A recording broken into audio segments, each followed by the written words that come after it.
Kwa majina anaitwa Kesi Maira, ni meneja wa mgodi wa Msasa.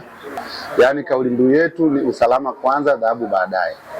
Na huwezi kuwa na ukawa na watu, yaani huwezi kuzalisha bila watu kuwa wako salama, afya zao ziko vizuri.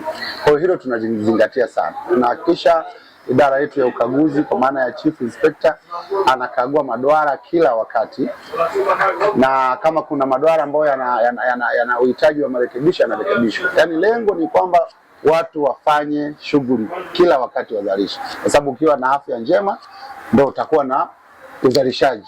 Kwa hiyo kwa upande wa afya tunazingatia sana, lakini pia tuna idara yetu ya afya, tunahakikisha mgodi unakuwa safi, taka zinaondolewa, watu wanakuwa salama. Yaani tunazingatia vyote. Kwa sasa ni utajiri, kama anavyosema kauli mbiu ya wizara, dhahabu ni utajiri na ni shughuli, ni biashara kama biashara nyingine. Kwa hiyo kwa wale wanaoogopa kuhusu kuwekeza kwenye machimbo madhahabu, wakaribie, kwa sababu ni biashara kama biashara nyingine. Utakapowekeza ndio utakapopata. Kwa hiyo zile imani za kwamba dhahabu si mpaka uroge, si uchawi, sisi hatujisi, tunajua dhahabu ni biashara kama biashara nyingine na watu wanatajirika. Ndio maana unaona watu wa dhahabu ni watu wanajiamini, kwa sababu anaamini mimi nafanya kazi nitapata. Sasa wananchi wa Msasa kwa ujumla na kata ya Runzewe Magharibi wafurahie uwepo wa mgodi wa Msasa, kwani mgodi wa Msasa imeleta chachu pia ya uchumi kwa mtu mmoja, lakini pia sisi tunaenda kupata kituo chetu cha afya, kituo cha polisi kupitia mgodi wa Msasa. Kwa hiyo uwepo wa mgodi wa Msasa si tu imenufaisha sisi wamiliki wa mgodi, hapana, imenufaisha na wananchi pia, wanaona matunda ya uwepo wa mgodi wa Msasa. Kwa sababu ukiangalia mtu mmoja, watu wamepata kipato, wananchi wamepata, kuna mtu alikuwa hana nyumba amejenga kupitia mgodi wa Msasa.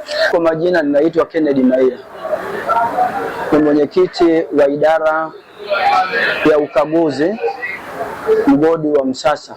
Mgodi wetu uko salama kwa sababu tunasema usalama kwanza, dhahabu baadaye.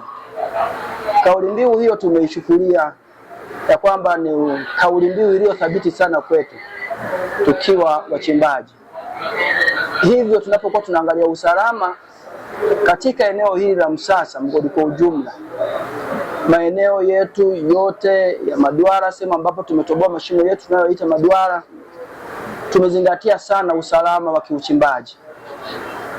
Moja, tunapokuwa tunapima madwara yetu hayo, tunazingatia hatua zile ambazo zinahitajika katika swala zima la uchoraji wa madwara na uanzishaji wa uchimbaji.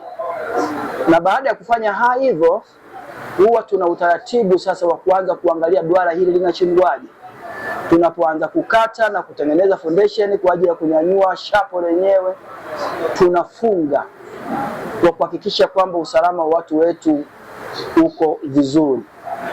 Tumefanya hivyo tangu tulipoanza mpaka hivi sasa. Kwa hiyo tunaendelea na kazi hiyo kwa kuimarisha kwamba usalama unakuwepo kwa muda wote.